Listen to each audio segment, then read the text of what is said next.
massime autorità di accomodarsi sul palco, grazie.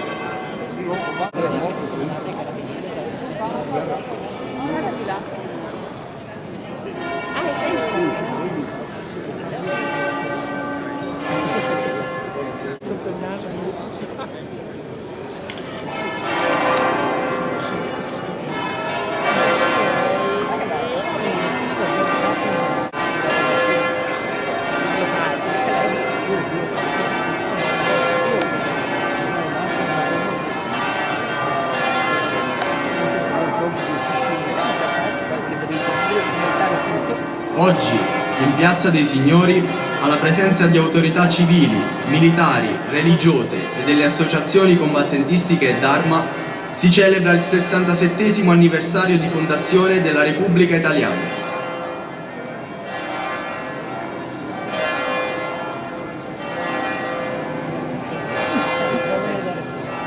Accede la fanfara dell'Associazione Nazionale Bersaglieri, sezione di Padova.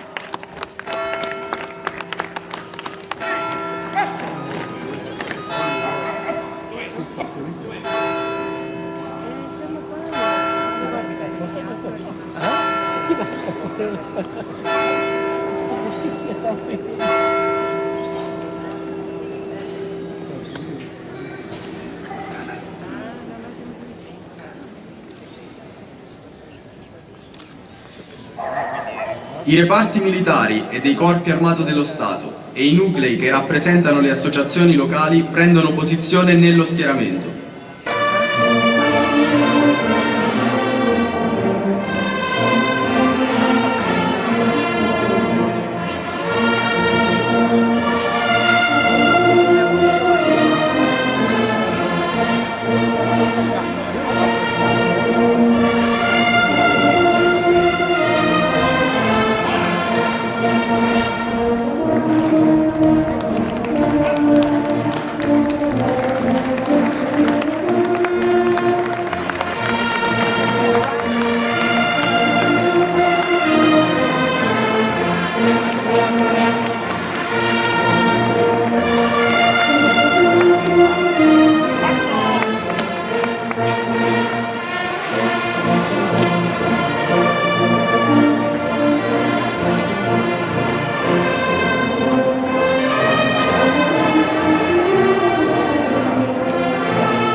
Partecipano alla cerimonia, a partire dalla destra della tribuna autorità, fanfara dei bersaglieri in congedo, sezione di Padova. Il primo blocco, costituito da reparti militari con sede in Padova, comandante dello schieramento del 32° Reggimento Trasmissioni, un plotone dell'esercito del 32° Reggimento Trasmissioni, un plotone dell'aeronautica, un secondo reparto manutenzione missili, un plotone dei carabinieri del comando provinciale, un plotone del corpo forestale dello Stato del comando provinciale, un plotone dei vigili del fuoco, un plotone della polizia locale e polizia provinciale, un plotone del corpo militare della Croce Rossa, un plotone della protezione civile del comune. Sono inoltre presenti la rappresentanza, comando, ente o reparto con sede di Padova, associazioni. Accedono gli italiani in tavole delle associazioni combattentistiche.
Pian, avanti.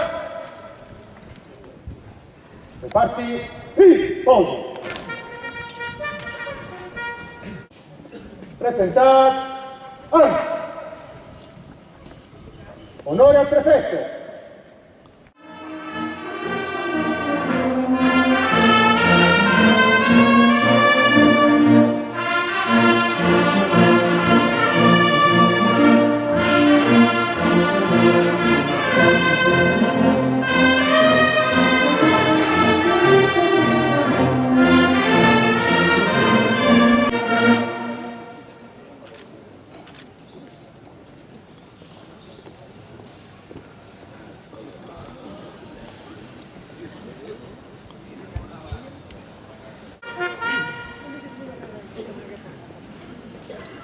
Viene ora effettuata la cerimonia dell'alzabandiera.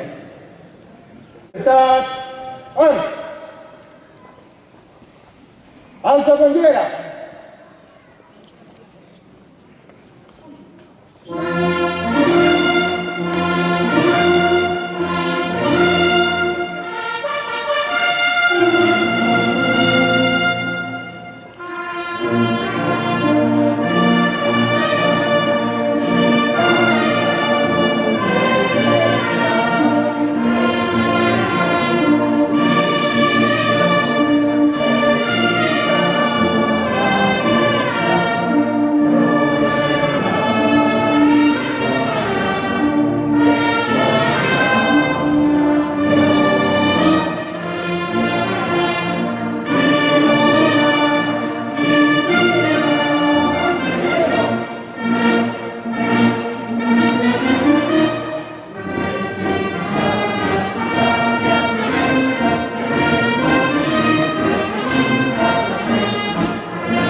Di pace che hanno consentito di superare antiche divisioni fra i popoli europei, costruendo una prospettiva unitaria, quell'Europa unita probabilmente inimmaginabile in quel lontano 1946. Se ciò è avvenuto lo dobbiamo ai sognatori di allora, ai nostri padri costituenti, alle forze sane e alle tante persone generose disposte persino per sacrificare la loro vita per regalare una speranza alle generazioni future. Oggi che viviamo una crisi economica che si protrae ormai da troppi anni, avremo bisogno di quello stesso slancio, di quella stessa capacità di scommettere su noi stessi, su quella voglia di futuro, superando contrapposizioni fra le parti politiche che spesso risultano incomprensibili e proprio per questo finiscono per alimentare sfiducia in quelle istituzioni che devono invece rappresentare il baluardo della nostra convivenza. Il nostro sistema politico-istituzionale ha purtroppo accumulato tanti ritardi. Le riforme annunciate sono spesso rimaste pagine vuote. Molte scelte sono state inadeguate rispetto alle domande che provenivano dalla società. Ha soprattutto disilluso i cittadini, frustrando energie positive che certo non mancano nel nostro straordinario tessuto civile. Dobbiamo, come accade allora, proprio per la consapevolezza della gravità della crisi che stiamo vivendo e che sta colpendo in modo talvolta drammatico centinaia di migliaia di famiglie, saper mettere da parte antiche divisioni nel nome del bene comune. Sappiamo che non ci sono scorciatoie, che è impensabile rinchiudersi noi stessi facendo prevalere la paura verso il nuovo. Dobbiamo mettere al centro il bene degli italiani, dobbiamo scommettere su noi stessi. Per troppo tempo ci si è accontentati del bene di alcune sue parti. Dobbiamo farlo con grande determinazione, perché nei momenti di difficoltà economica purtroppo delle diseguaglianze tendono ad aumentare. Ce lo ricordava poco fa il Presidente Giorgio Napolitano. Ed il rischio che corriamo, che non ci possiamo permettere, è quello di minare le basi stesse della democrazia e della convivenza civile e sociale. La mancanza di lavoro diventa sempre più dramma individuale e sociale. condizione che finisce per limitare le libertà e la dignità delle persone. Sta diventando la vera priorità del nostro tempo. È allora compito delle istituzioni, delle forze vive della nostra comunità, operare per rimuovere gli ostacoli che rischiano di indebolire uno dei pilastri su cui si regge la nostra Repubblica. Quell'articolo 3 che ci ricorda che è compito della Repubblica rimuovere gli ostacoli di ordine economico e sociale che, limitando di fatto la libertà e l'uguaglianza dei cittadini, impediscono il pieno sviluppo della persona umana e l'effettiva partecipazione di tutti i lavoratori all'organizzazione politica, economica e sociale del Paese. Si tratta di un articolo la cui attuazione richiede una mobilitazione corale affinché nessuno rimanga indietro ed è una condizione della convivenza e della coesione sociale. C'è un lavoro immenso da fare. Si dovrà agire in profondità per riorganizzare il Paese, per riformare le sue istituzioni, per superare vecchie e nuove disuguaglianze, per creare quella ricchezza che è condizione indispensabile per la sua equa distribuzione. È necessario, insomma, costruire un quadro di riforme che consenta di coltivare la speranza nel futuro, quella luce in fondo al tunnel quale condizione indispensabile per ricostruire una fiducia fondata su solide basi. È un compito difficile e impegnativo, ma il Paese ha le energie necessarie per affrontarlo. Lo dobbiamo soprattutto ai nostri giovani, che più di altri pagano un prezzo altissimo alla situazione di crisi. Un prezzo che non è solo la mancanza di lavoro, ma che diventa sempre più assenza di prospettive, difficoltà nel formare una famiglia, crescita dell'isolamento, impossibilità dunque di costruire un'idea di futuro per loro stessi e anche per le generazioni a venire. Nel secondo dopoguerra fu proprio lo slancio dei giovani, la loro forza, il loro coraggio a far diventare grande l'Italia. La scelta della Repubblica fu il primo decisivo passo verso la rinascita. Oggi a questi ragazzi dobbiamo dare fiducia, dobbiamo metterli nelle condizioni affinché possano affrontare le sfide della vita. Dobbiamo farlo investendo di più in istruzione, in formazione, nella ricerca, perché la cultura e la conoscenza sono sempre di più strumenti fondamentali per la loro crescita e anche per la nostra, e per avviarli verso il confronto con i giovani di altri paesi. Ce l'ha ricordato recentemente anche il Presidente della Repubblica Giorgio Napolitano, rendendo esplicito l'impegno a trasmettere piena coscienza di quel che l'Italia e gli italiani hanno mostrato di essere in periodi cruciali del loro passato e delle grandi riserve di risorse umane e morali, di intelligenza e di lavoro di cui disponiamo. Queste parole devono suscitare orgoglio e fiducia in noi stessi. Non mancano le risorse all'Italia per tornare a sperare, per tornare a crescere, per tornare a giocare un ruolo da protagonista nell'Europa e nel mondo. Dipende da noi, dalla nostra volontà e capacità di rinnovarci, di guardare le difficoltà senza chiudersi dentro recinti di paure, di saper innovare nelle istituzioni e nelle sue articolazioni più vive della società. Ce la faremo tutti assieme. Ce lo chiede la responsabilità che portiamo verso il futuro di tutti noi e delle nuove generazioni. Viva l'Italia, viva la Repubblica.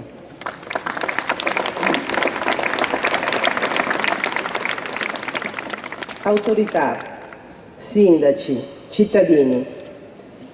È senza dubbio una festa della Repubblica molto particolare e piena di significato quella che andiamo a celebrare oggi.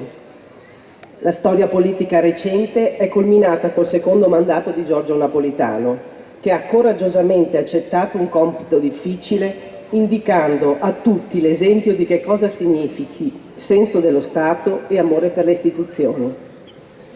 Sono passati 67 anni da quel referendum in cui nel 1946 i nostri padri e i nostri nonni scelsero quale forma dare all'Italia che usciva dalla guerra. Da allora la nostra Repubblica ha vissuto momenti di crescita, ma anche di grande tensione sociale. Ancora una volta, oggi, siamo di fronte a una difficilissima fase di passaggio. Il percorso è stretto e la situazione è delicata.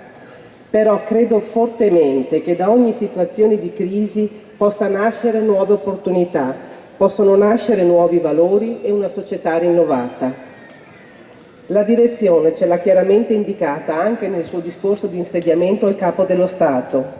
È il momento della coesione e di un nuovo patto che si fondi sulla Carta Costituzionale per arrivare a rinnovarla mettendo insieme il meglio di ciascuna visione politica. Lo fecero con grande responsabilità i nostri padri costituenti, ai quali oggi va il nostro sguardo per ritrovare quello spirito. Il ricambio che spesso viene invocato non è solo generazionale, ma è anche di comportamenti. Ogni senatore, ogni parlamentare, ogni sindaco, ogni rappresentante dell'istituzione, tutti dobbiamo e siamo chiamati a fare più attenzione alla cosa pubblica, incarnando il meglio dell'Italia e delle nostre comunità. Vorrei chiudere citando alcune parole del premio Nobel Albert Einstein. Non possiamo pretendere che le cose cambino se continuiamo a fare le stesse cose. La crisi è la più grande benedizione per le persone e per le nazioni perché la crisi porta a progressi. La creatività nasce dall'angoscia come il giorno nasce dalla notte oscura. È nella crisi che nasce l'inventiva, le scoperte, le grandi strategie. Chi supera la crisi supera se stesso senza essere superato. Chi attribuisce alla crisi i suoi fallimenti e le sue difficoltà violenta il suo talento e dà più valore ai problemi che alle soluzioni. Parlare di crisi significa incrementarla e tacere della crisi e esaltarne il conformismo. Invece noi dobbiamo lavorare duro. Finiamola una volta per tutte con l'unica crisi veramente pericolosa, quella che è la tragedia che non può essere superata perché non si vuole lottare. A tutti buona festa della Repubblica.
Riposo.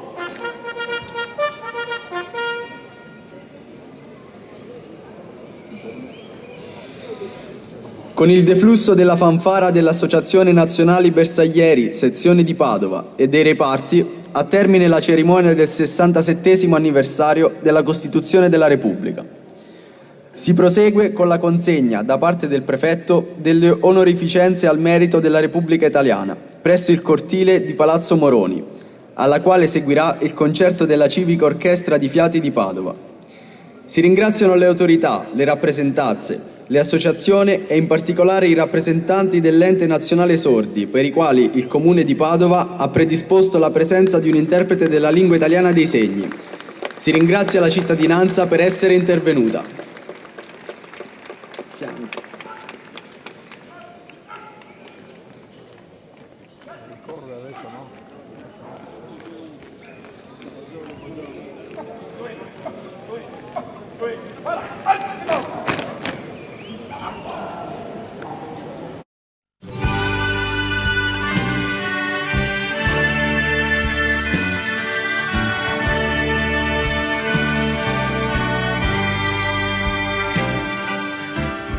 Viva l'Italia,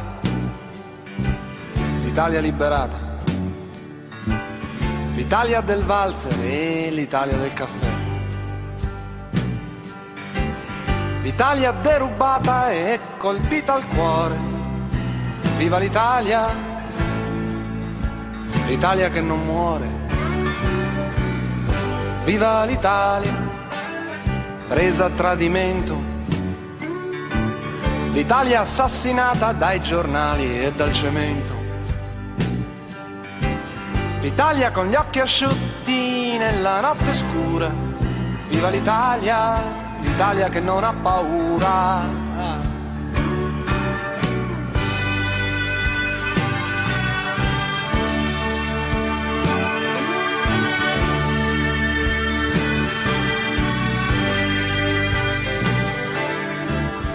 Viva l'Italia, l'Italia che è in mezzo al mare, l'Italia dimenticata e l'Italia da dimenticare, l'Italia a metà giardino e metà galera. Viva l'Italia, l'Italia tutta intera. Viva l'Italia, l'Italia che lavora, l'Italia che si dispera e l'Italia che si innamora, l'Italia metà dovere e metà fortuna. Viva l'Italia, l'Italia sulla luna.